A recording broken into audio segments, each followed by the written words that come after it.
A couple examples of magical thinking from childhood. If I step on the crack, I'll break my mother's back.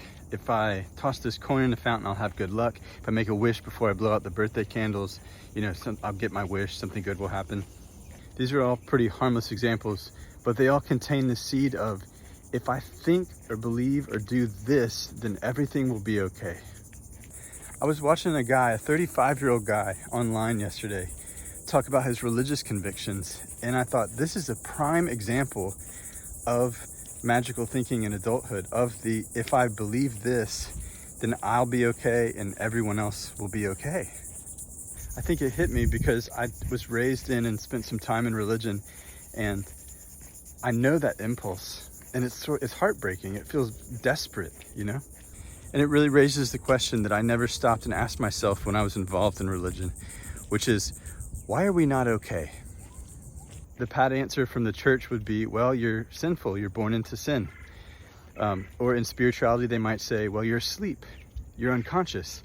Or the philosophers might say, yeah, it's the human condition, Or clinicians might tell me, well, you're depressed, or you're anxious, or you have PTSD.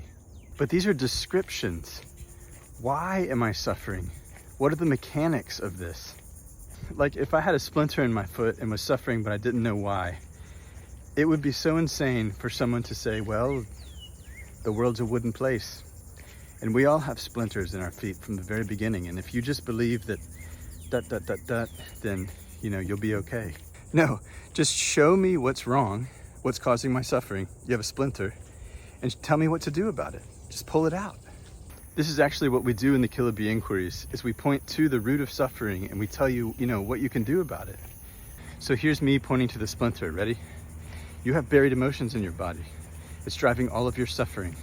And no matter what you believe, that you're sinful, that you're asleep, that you're human, that you're depressed, you still have buried emotions in your body that's driving all of your suffering. And if you want to get free of that, you have to reverse your emotional repression and clear the body of those buried emotions, and your suffering will go away.